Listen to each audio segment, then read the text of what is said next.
Thank you for joining us at this very special event. I am honored to introduce this topic of discussion and the members of this panel. Dollarization is not mere theory where I come from.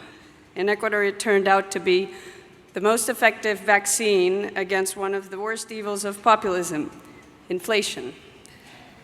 When an authoritarian project managed to take over Congress, the courts, the military, and most state institutions during a decade, the dollar remained out of its reach and eventually imposed a hard budget constraint that led us back to democracy.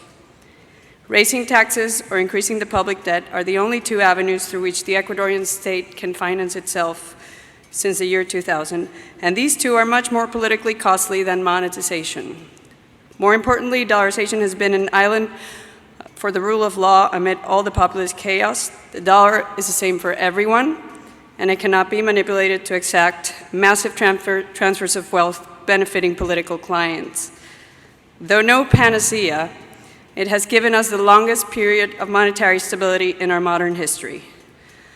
This is a policy proposal to which Cato has contributed significantly. Since the 90s, Cato has published some of the most important studies on dollarization, beginning at the end of the 90s with Steve Henke's and Kurt Schuller's proposals to dollarize Argentina. Yes, dollarization is a recurrent topic of discussion in Argentina. And Juan Luis Moreno Villalaz's study on dollarization, Panama style.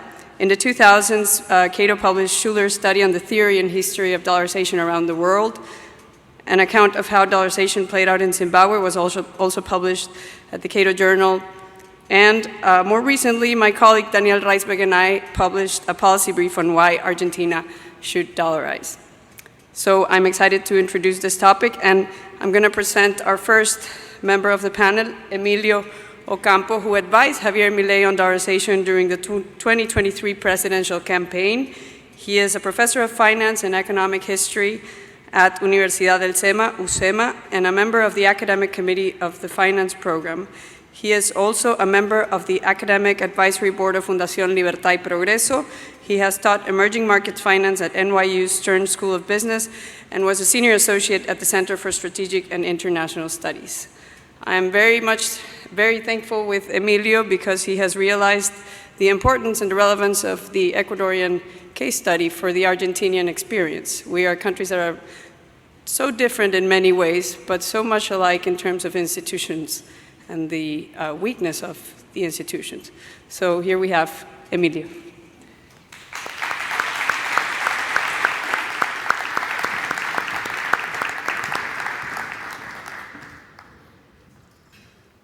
Good morning, everybody. Thank you, Gabriela. Thank you to the organizers of this event to celebrate the return of freedom to Argentina.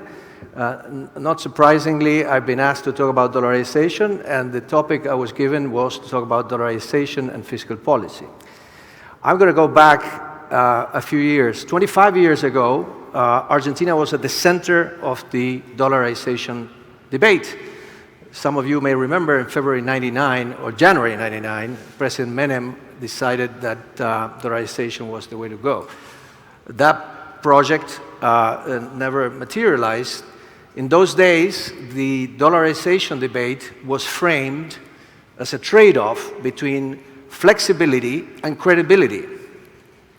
We had, as you all know, a traumatic end to convertibility, and that end of convertibility sort of closed the debate, and it was reached, the conclusion was reached that flexibility was more important than credibility.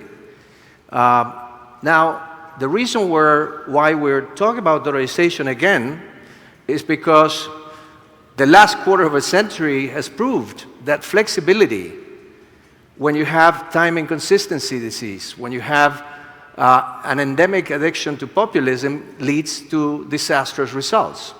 The previous government left us at the gates of hyperinflation. So I'm going to talk about 5 things that have come up in the debate that we've been having in Argentina for the last couple of years. There's a tendency to disregard the facts. One of the good things about reopening the dollarization debate is that we have a lot more data. than we used to have 25 years ago, because we have the experience of Ecuador, we have the experience of El Salvador, we also have the experience of Zimbabwe, which is a failure. So we don't have enough evidence to prove all the hypotheses related to dollarization, but we have enough evidence to refute certain hypotheses. So I'm going to talk about a few things that I have encountered, as I said, over the last 2 years. The first one I hear is fiscal balance is a precondition for dollarization. You cannot even think about dollarizing an economy if you don't have a fiscal balance. Well, guess what? When Ecuador dollarized, there was nothing even close to having a fiscal balance. In fact, the economy was in the midst of hyperinflation. The year 99 closed with a total deficit of close to 4% of GDP. So there was nothing like fiscal balance in the case of Ecuador. And if we look at other experiences, and we can look at the currency board experiences, basically Argentina and Bulgaria are particularly interesting. And then we have the dollarization experiences. And you can see in this chart, where I show T-1 is the year before the regime was announced. And as you can see, all these countries had substantial deficits. Now, the interesting thing, with the exception of El Salvador, is in the first year after the regime change, these countries basically achieved a fiscal balance. So I'm not trying to say that a fiscal balance is not important. I'm saying something completely different. I'm saying that this is not a precondition to launch a regime change. The regime change by itself actually improves the fiscal balance, which takes me to the second question that comes up in the debate, which is, does dollarization help an economy or a government achieve a fiscal balance, or it basically works against it? And there are several ways in which this can happen. The first way is obviously when you have stability, the economy recovers. When the economy recovers, tax revenues go up. So you could argue that dollarization is actually very positive for fiscal balance. And the experience of Argentina in the 90s supports this. But then there are other factors at work. You could also argue that dollarization eliminates devaluation risk, and by eliminating devaluation risk, it reduces interest rates, reduces country risk, and that reduces the interest expense that the government has to pay on its debt. On the negative side, a lot of people argue that dollarization actually would increase interest rates, because the disappearance of local debt denominated in local currency, eliminates a buffer. So if the government faces an adverse random shock, it doesn't have the flexibility to confront that. And so there's a line of argumentation that goes, dollarization actually has a negative effect on the fiscal balance. But if we look at Ecuador, again, the data is very interesting. I mean, this shows you the black line there is the year of dollarization. This is government revenues in dollar terms. And as you can see, government tax revenues increased quite markedly during dollarization, which is the year 2000, compared to the year 1999. And the first year of dollarization, which was, the second year of dollarization was 2001, the level of revenues was much higher. And if you see the movie as opposed to the picture, you can see that shortly after dollarization was announced, the government started increasing revenues. And that led to a fiscal equilibrium in the first years of dollarization. There's another issue that comes up in the discussions. People say, well, dollarization is bad because the government loses seigniorage revenues. Now, there's a lot of confusion about this discussion. Seigniorage, when you analyze dollarization as an alternative to having an independent central bank, for example, seigniorage is simply the interest earned by the central bank on reserves. Now, the interesting thing that we can see in this graph is that most people that talk about this say, you lose seigniorage the minute you dollarize. Well, the actual data refutes this claim. Ecuador and El Salvador, because they kept the central bank and they continue to channel some currency flows through the central bank, they have reserves, and those reserves earn interest. And as you can see from this chart, which shows that revenue in terms of GDP, is not that different from the revenue that our central bank in Argentina earned on its reserves over the last 20 years. And if we compare the numbers to countries like Peru and Colombia, we can also see that Argentina, with its own currency, it's not earning much in terms of seigniorage from the privilege and the monopoly of having money. And I want to clarify here, when I talk about seigniorage in this context, I'm not talking about the inflationary tax. But the point is, it's not as simple as it looks. You have to go and look at the data. It's important to look at the data. The third point I want to talk about is, and this is a very important one, is does dollarization impose fiscal discipline?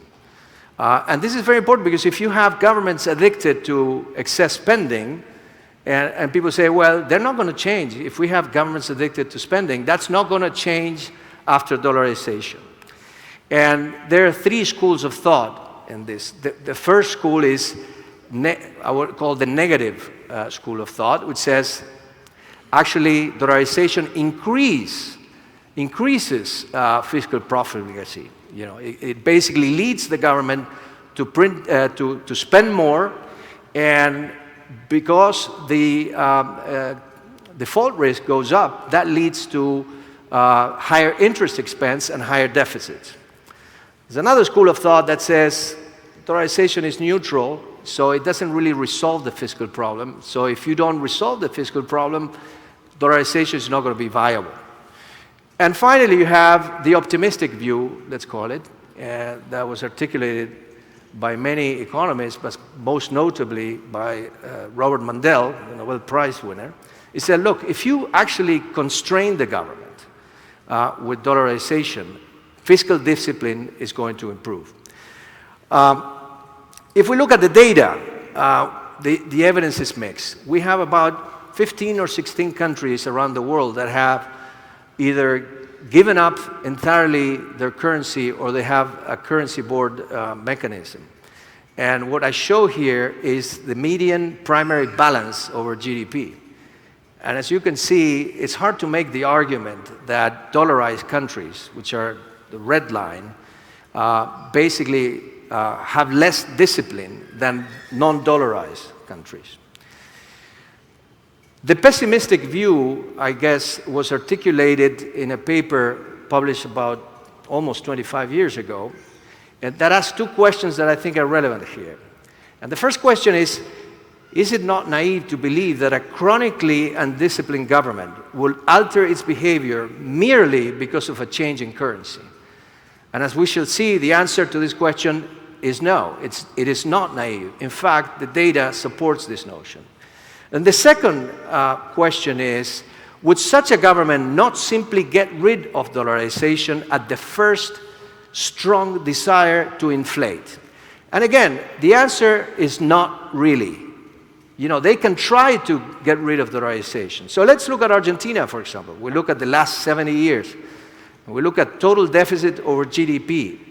And we adjust that by export taxes, because it's very easy to have a surplus in Argentina with export taxes. The challenging thing, it's very easy to have equilibrium or a surplus when you have distorted taxes. The question is whether you can have that equilibrium without them. And you can see here that convertibility is an outlier in the fiscal history of Argentina of the last 80 years, because we didn't have export taxes. And the average deficit over the 10 years of convertibility was much lower than in any other period of time. Now, with respect to the second question, which is, wouldn't a government inflate when they want to overspend? And there we have the experience of Ecuador, and the experience of Ecuador in this regard is very strong. Correa, and many of you may not know, governed Ecuador for 10 years. And he had more power than the Kirchners in Argentina. He had control of Congress. He had control over the Supreme Court. He managed to change the constitution to get reelected. He had the support of the armed forces. And he was considered the most popular politician in the history of Ecuador. And he took the flag of 21st century socialism. And he tried to get rid of dollarization. He did. Between 2012 and 2014, the Central Bank of Ecuador did things that supposedly cannot happen in a dollarized economy. And then, not only that, he wanted to escape from the straitjacket that dollarization imposed by creating a new digital currency. And it turned out that Ecuadorians didn't want to have anything to do with this.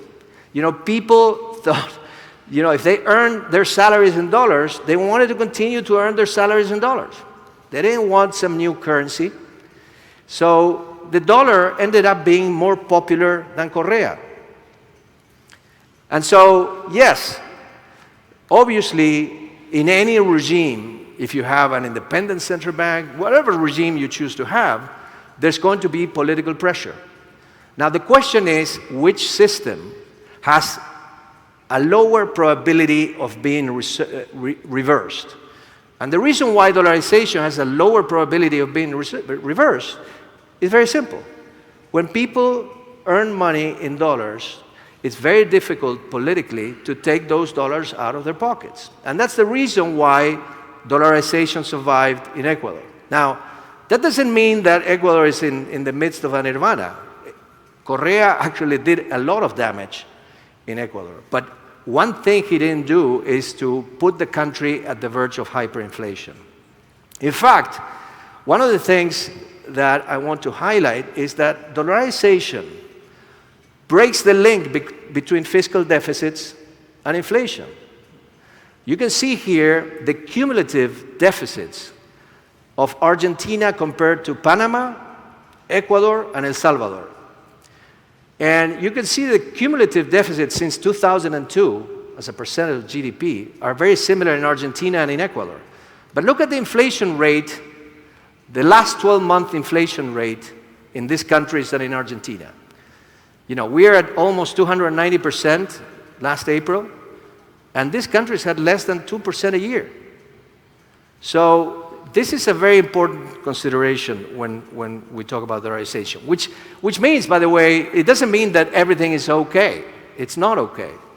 Now, I'm going to compare Ecuador with Argentina, and you see this chart that shows you government spending as a percentage of GDP, and I ask you, which country is which? Tell me which one is Argentina, and tell me which one is Ecuador. And this is for the last 20 years. Or look at the structural balance as a percentage of GDP. Argentina, a populous country with its own currency, versus Ecuador, a populous country constrained by dollarization. Well, the answer is here. You know, in Ecuador, Correa increased government spending more than the Kirchners in Argentina. And the deficit in Ecuador almost mimics the deficit in Argentina. Obviously, what is this telling us? Well, first of all, it's telling us, you know, if you have a populist, they're going to spend. The question is, how much damage they're going to do? And the argument we make is that dollarization limits the amount of damage a populist government can inflict on an economy. Basically, because again, as I said before, the fiscal trajectory of both countries is very similar, but you know, if we look back the last 12 months, the inflation rate in Ecuador is 2%. And the inflation rate in Argentina has been 290%. Now, if you look at a longer period of history and you compare two monetary regimes, one is dollarization, the other one is having your own currency, and two fiscal regimes, one is a populist fiscal regime, and another one is a non-populist fiscal regime.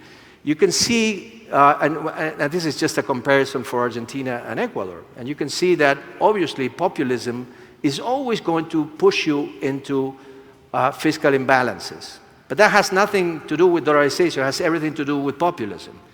And the second thing is that dollarization actually does impose, on the margin, some fiscal discipline, because the government doesn't have any other option but to either raise debt or to raise taxes. I'm going to go into the next question, or the fourth question, sorry. How do you deal with persistent fiscal deficits? If you have persistent fiscal deficits and you have a currency board or a dollarized economy, you're going to blow up. Well, this is an interesting chart. This shows you cumulative fiscal deficits over the life of the regime. And we have two failures here. We have Argentina, 91 to 2001, and we have Zimbabwe, which tried to dollarize in 2009 and then basically followed Argentina's manual to escape from a strict monetary regime. And as you can see, what happened in Argentina with the fiscal deficit was not as grave as what happened in some dollarized economies. Some dollarized economies have sustained a much deeper fiscal imbalance than Argentina, and they didn't blow up. Now, they have many problems, no question about it. This is not about, dollarization as a panacea for everything, but it solves one problem, which is inflation. And we all know that with high inflation, there's no way the economy can grow.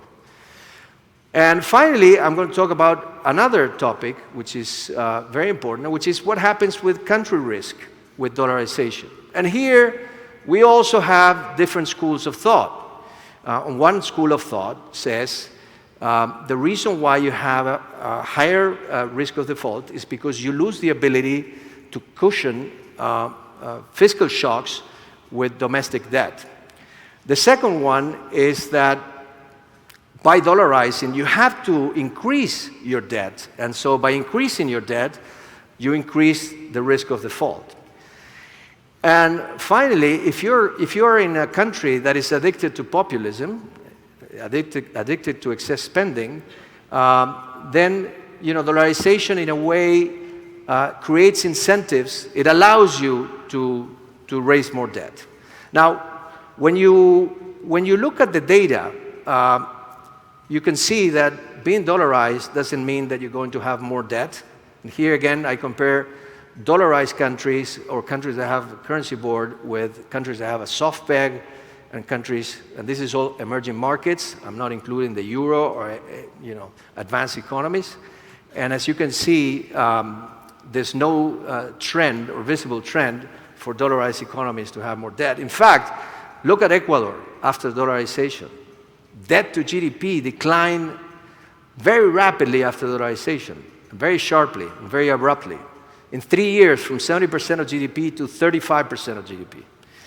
And if you look at country risk premiums, there's no discernible pattern. I mean, obviously, in the case of Ecuador, we have a serial defaulter that competes with Argentina for the number of defaults in the last 100 years.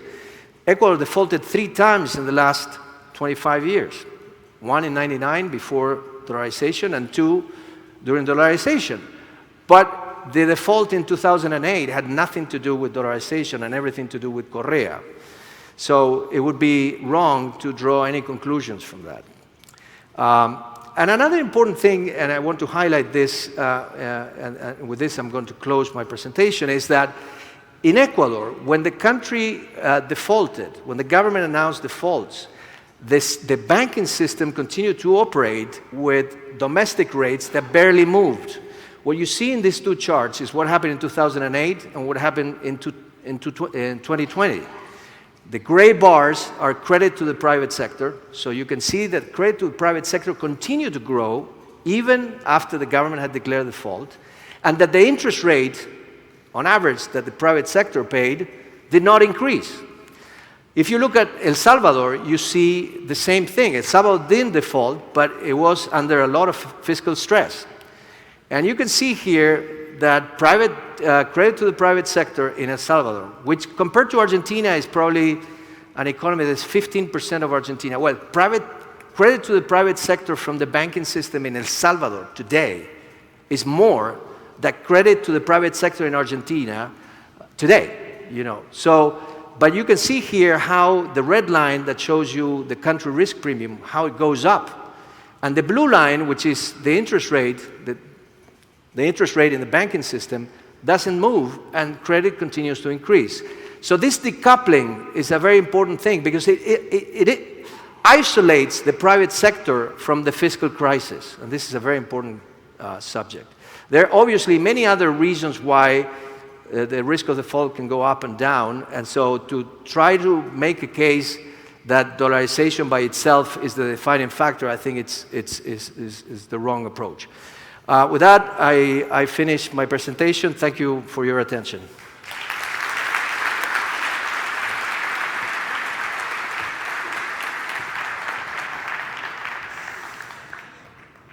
Thank you, Emilio.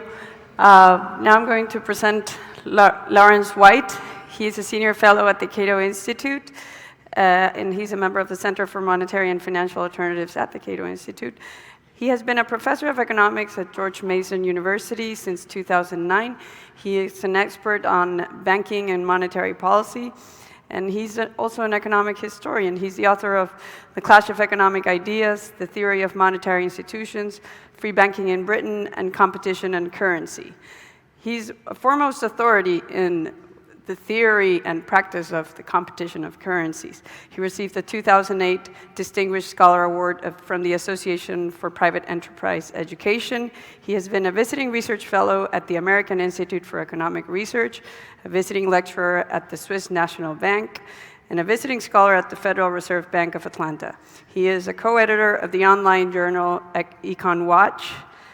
He is a member of the Financial Markets Working Group of the Mercatus Center at George Mason University. He holds a BA in economics from Harvard College and a PhD in economics from the University of California. Thank you.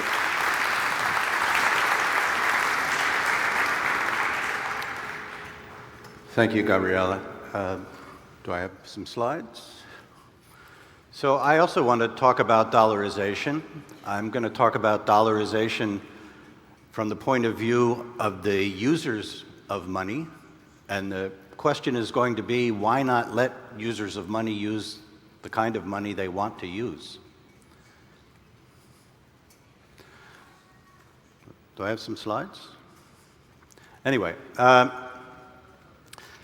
last week in my neighborhood, I ran into a neighbor of mine who is a chronic smoker. But he said to me, "Hey, good news, I've decided to quit smoking."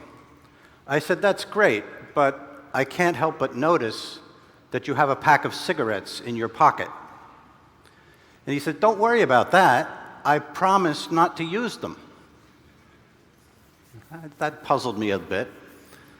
But today I'm in a country that has a chronic inflation problem, and I notice that people are promising not to inflate, and yet the country in its metaphorical pocket still has a central bank. And without a central bank, you don't get that kind of inflation. So it's a puzzle, if you are committed to not inflate, why you would keep a central bank and keep a currency that the central bank not only can, but has shown a tendency to expand very rapidly.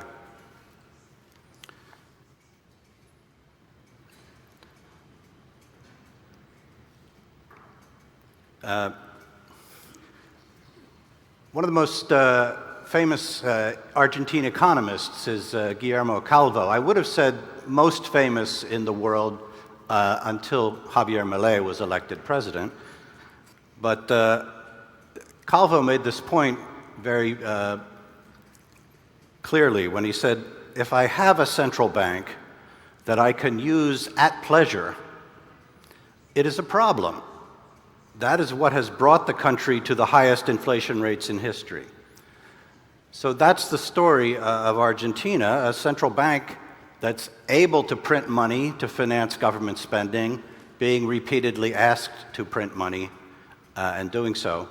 And as a result, of the inflation they experienced, dollarization has already taken place in Argentina in the lives of everyday people. People keep their savings in dollars, people quote prices in dollars, people make transactions in dollars to the extent that they are legally allowed to do so. So we should think of dollarization as Dollarización Popular. It's from the bottom up, what Argentina has already. It's not something to be imposed from the top down. The question now is, will the government concede to the public's demand, the public's preference to use dollars over Argentine pesos? So think of official dollarization as just the last step of a process that is already well underway. And we can turn the question around and ask, why should a government that is committed to improving people's lives stop people who are trying to improve their own financial affairs by using a more stable currency? Why not allow them to use the dollar wherever they like, or whatever currency, but of course it's the dollar that has taken the place of the peso in many uses. If you take a top-down approach and look at it from the point of view of a social planner, an economic planner, you might say, well, look, we have plans, and those plans are upset by the public taking away the use of the peso as a policy instrument. So the question arises from that point of view, why allow the public to do this? Why allow the public to take away the peso or to reduce the use of the peso to insignificance? And the answer is, if we believe in liberty, if we believe in consumer sovereignty, if we want to allow people to manage their own lives, then we respect their choices, and we respect their financial choices. We respect their currency choices. If you think about it from the point of view of top-down policy, then it can be put another way. Not keeping the peso, not taking the legal restrictions that are necessary to keep the peso, is a commitment. It's a credible commitment not to inflate. It's taking the cigarettes and throwing them away.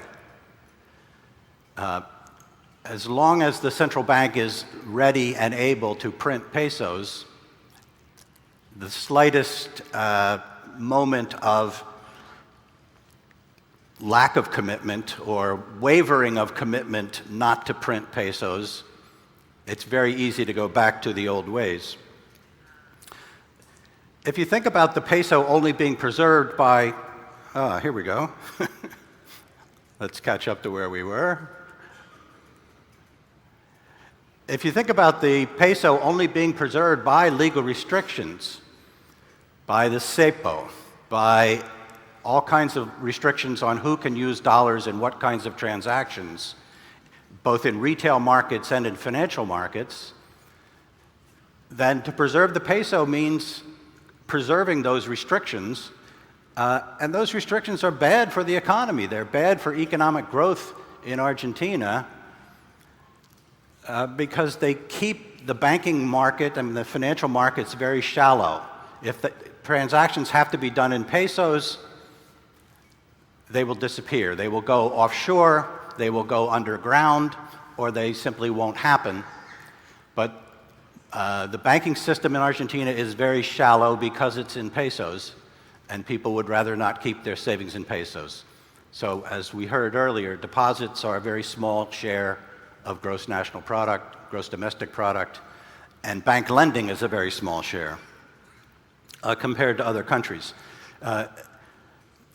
If you want a Latin American country with a very deep financial system, look at Panama, which of course has been dollarized for more than 100 years. In Panama, you can not just get a mortgage, you can get a 30-year fixed rate mortgage because everything is in dollars. Now, why don't all economists look at dollarization that way, as a matter of allowing consumers to buy what they want. And they don't because they take a kind of top-down approach, and they think of it as, well, it's up to us to decide what kind of money the economy will use. And the fancy name for this theory is the theory of optimal currency areas. But when they say optimal, normally optimal in economics means maximizing gains from trade, exhausting all the possible gains from trade. That's not what it means in this circumstance. It means optimal from the point of view of a Keynesian planner who wants another tool to use monetary policy in the face of nominal rigidities, in the face of wages that are too high or too low, trying to manipulate unemployment, that sort of thing. It's not looking at it from the point of view of the consumer. So it's, again, using optimal in a way contrary to the usual way we use it in microeconomics. So there are common objections to dollarization, and Emilio has dealt with several of them, but let me just add my views on this. A common objection is from the point of view of economists who advise the central bank, we would lose a tool for countercyclical policy if we can't manipulate the growth rate of the money supply. And just to pick out a particular expression of that view, there's a recent piece by Liebman, Yanni, and Zach, where they argue that dollarization comes at a high cost of sacrificing fundamental policy instruments. And what are those, namely control of the money supply? What are those instruments good for? To absorb exogenous shocks, reduce volatility, and efficiently conduct monetary policy. Now, I forgive you for laughing if you were thinking about this as a description of what the BCRA has done, because they certainly have not absorbed exogenous shocks, reduced volatility, or efficiently conducted monetary policy. What they have done is inflate. And the deadweight cost of that inflation wipes out any other thing they might have done. And of course, Argentina has had a terribly high inflation rate for a long time, and the highest average in the world since 1945, 62% a year. So that is not a track record that calls for continuation of the power of the body responsible for it, the central bank. To imagine that, well, they don't have to inflate that fast. They could, under the right influence, change to inflating at 3% a year. It's not going to happen. I think that's magical thinking. There has to be an institutional change. Second objection, you hear that it would tighten financial markets because peso financial markets would go away. Well, but they would be replaced, and more than replaced, by the legalization of dollar financial markets. So the restrictions on the use of dollars don't enlarge the financial system, they shrink the financial system. They keep it small. And again, compare Argentina to Panama or Ecuador or El Salvador, where, as Emilio showed, the banking system continues to grow and occupies a much larger share of GDP. So there's a lot more financing taking place onshore. Again, the loss of seigniorage has been mentioned. I'm thinking of seigniorage in a slightly different way from the interest on the central bank's reserves. Think of it as the revenue gained by adding new pesos to the economy. Well, when the real value of the entire stock of pesos is very small, as it is in Argentina for obvious reasons, adding 10% doesn't generate much real revenue. And of course, it enhances inflation, which is a negative for the rest of the economy. The revenue gain to the government from printing money, the revenue lost by the government when it loses the ability to print money under dollarization is a gain to the public because the public is choosing to hold dollars. And if you don't allow them to substitute dollars for pesos wherever and whenever they want, you are denying them that gain. So it's not only a tax, it's a especially harmful tax, a very distortive tax, the legal restrictions that keep the peso in place. If you think about the seigniorage from having pesos in circulation, again, it's very small because the stock of pesos in real terms is very small. But even that doesn't have to be lost, and this is a case where I'm being utopian, I suppose. But there are places in the world where the currency denominated in a foreign unit is issued locally. So in Northern Ireland, in Scotland, and in Hong Kong, commercial banks issue paper currency. Or I could say they still issue paper currency. They never lost the right, which they had in the 19th century, to issue paper currency. And that means that the revenue, or the float, the profit from issuing paper currency, is retained by the local banks, and competition among the banks shares that with the public. So the public benefits from the seigniorage being kept in the banking system and not being sent to another country. An objection I hear again and again is that using some other country's currency amounts to a loss of sovereignty. And there are a number of ways to respond to that. So Liebman, Yanni, and Zach say, look at all these other countries in Latin America that have conquered inflation without giving up their own currency. Yeah, but the very basic point is Argentina has not done that. The Argentine Central Bank has not kept inflation low. None of the other central banks listed has produced 60% inflation a year consistently. So what they refer to as policy setting freedom for the central bank is not a benefit to the Argentine public. It's a terrible burden on the Argentine public. If I had time to teach a semester's worth of monetary theory, I could teach you that money's not inherently a sovereign function. We have lots of historical cases where money is produced privately. It's only later that sovereigns get involved by monopolizing the mint, by monopolizing the issue of paper currency, and so on. But there's nothing inherently sovereign about the role of producing money.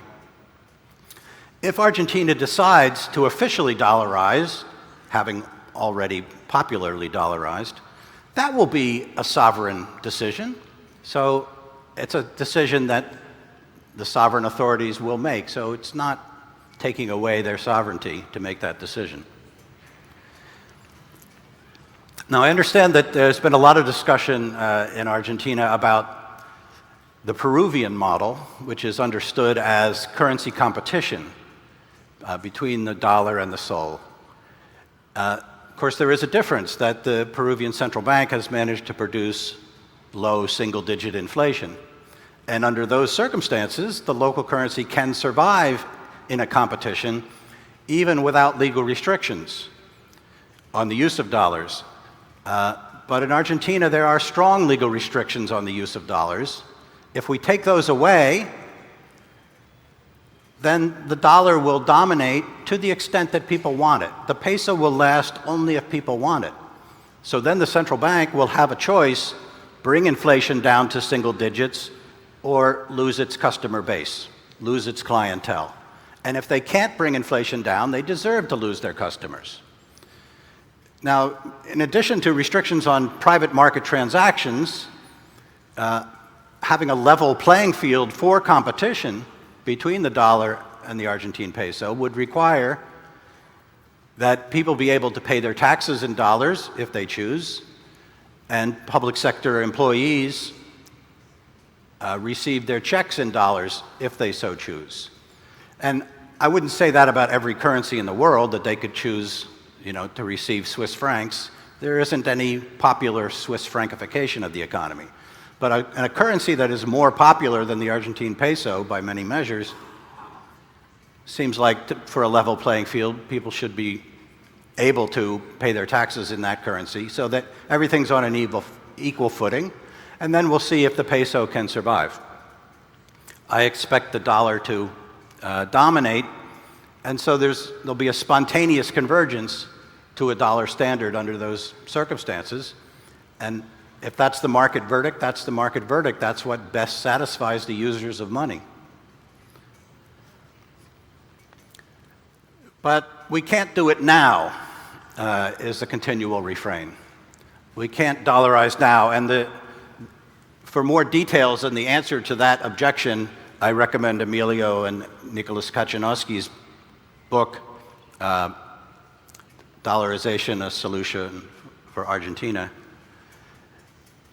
The first objection is the central bank doesn't have enough dollars right now. It doesn't need to have enough dollars right now. If you look at the dollarization process in El Salvador, in Ecuador, they took their time. Once the parity rate is announced, both currencies can circulate, and there doesn't have to be a rapid replacement of the pesos by swapping them for dollar bills. That can take months. Second objection, and this is maybe more fundamental, we can't liquidate the central bank because it's insolvent. Most central banks in the world are insolvent right now, so that's not unique to the BCRA. But to shut down the central bank requires that its liabilities in excess of its assets have to be moved off the central bank balance sheet. So they need to be refinanced or by some method. And the method recommended in Emilio's book is have an offshore entity, a kind of sinking fund created that turns it into a general government debt, but managed in a way that the government can't manipulate.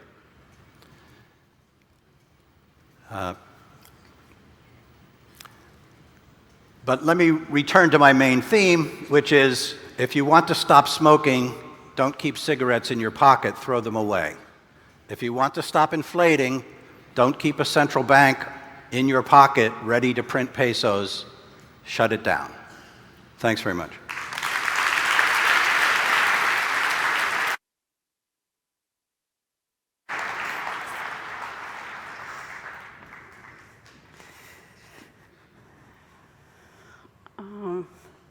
Okay, so we have some questions here.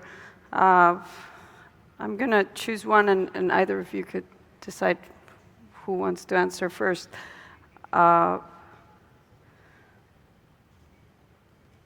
What do you think about the abandonment of the dollar as a currency of exchange and reserve on the part of countries like China, Brazil, Saudi Arabia, in their effort to fortify their local currencies? I don't know if Emilio or Larry would like to take that.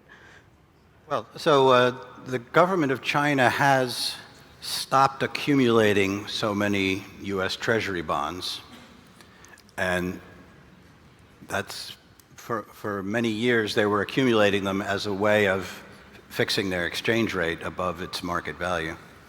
They've stopped doing that, and I think they've even reduced it a bit, but they haven't dumped their Treasury bond portfolio. And there's still a very deep demand for dollar-denominated bonds all around the world.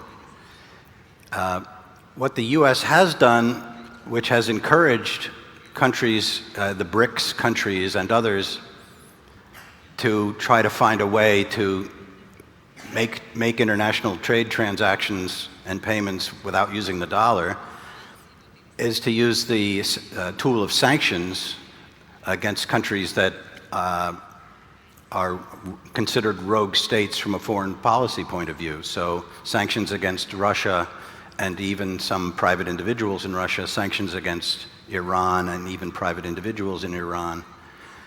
And that will lead people to look for, basically it's saying you can't use the banking system in New York to process your transactions. That will lead transactors to look for some other means of payment.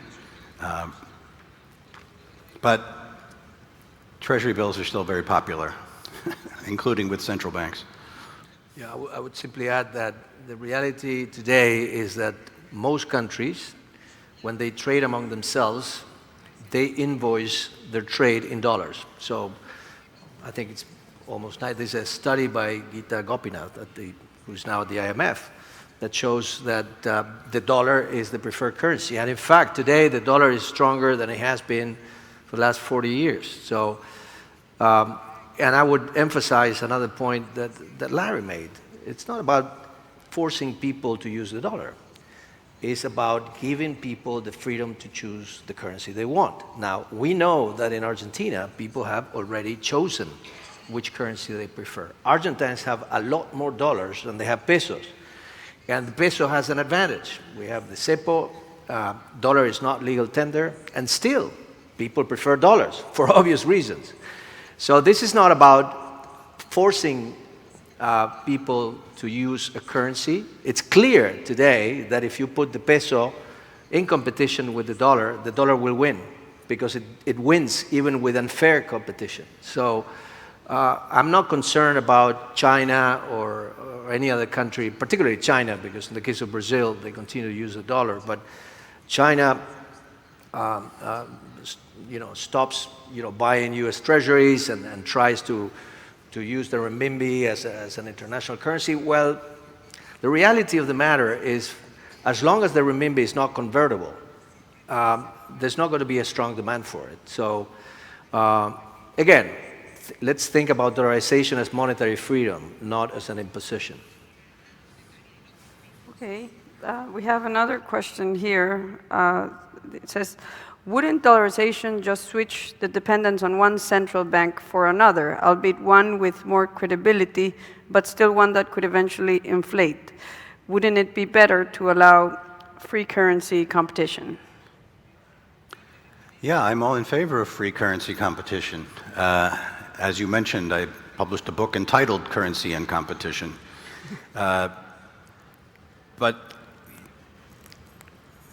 And the dollar is not a perfect currency for all people in all places, but in Argentina, it's clearly a better currency for most people in most uses.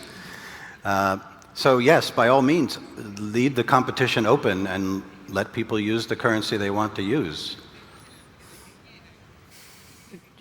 No, I agree with Larry. I think it's about monetary freedom, not about imposing a currency on people. There's one question related to what you just said about the strengthening of the dollar. In our audience, one person is wondering how the dollar appreciation would affect the dollarized economy. And this is very relevant, by the way, and this is a recurrent topic of discussion in my country, for example, because they say that in some reason we lack competitiveness because of having a strong currency. What do you think about this argument? We have to look at the evidence. For example, the inflation rate in Ecuador in the last 5 years has been lower than in the US.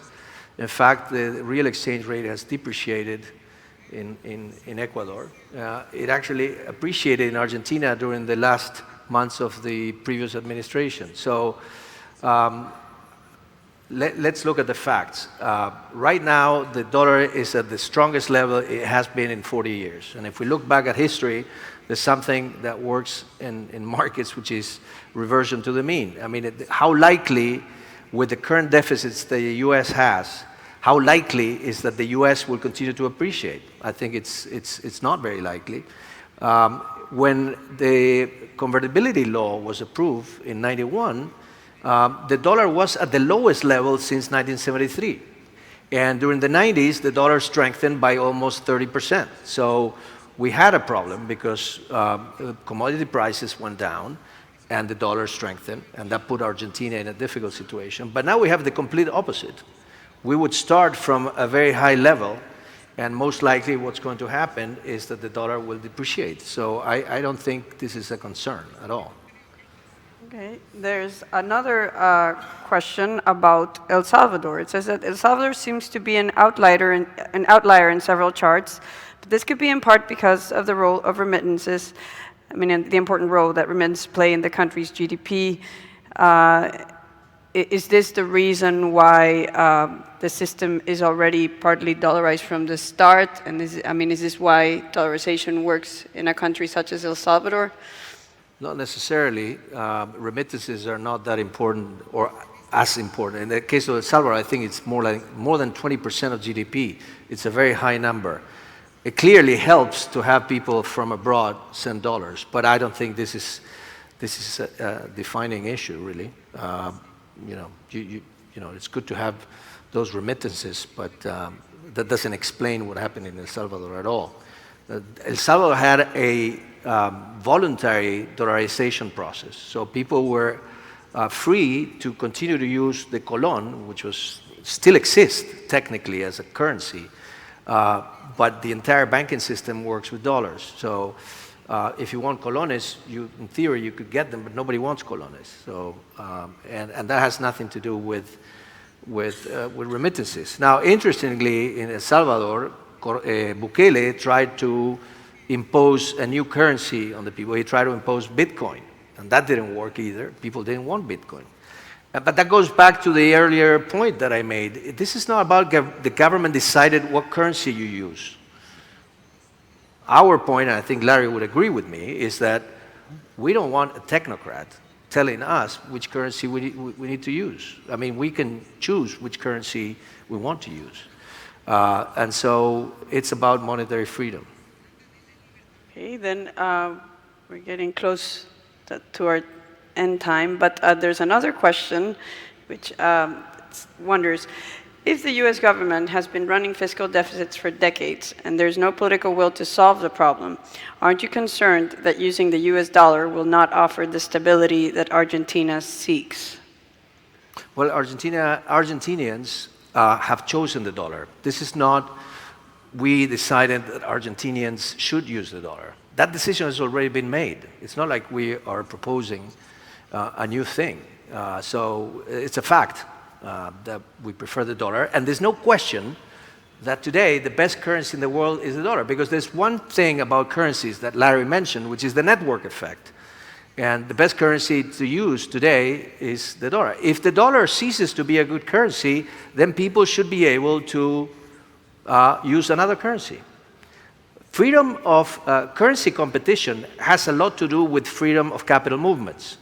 So, it's about in which bank and in which currency you keep your money. So if I allow people to have accounts in euros or dollars or whatever, they can choose, they can substitute the currencies as they see fit. And if the dollar becomes a junk currency, somebody could argue that the trajectory of fiscal deficits in the US is not sustainable, whatever, then it's going to be a different thing. But let's remember, in '91, when convertibility was launched, the US was in a similar predicament as it is today.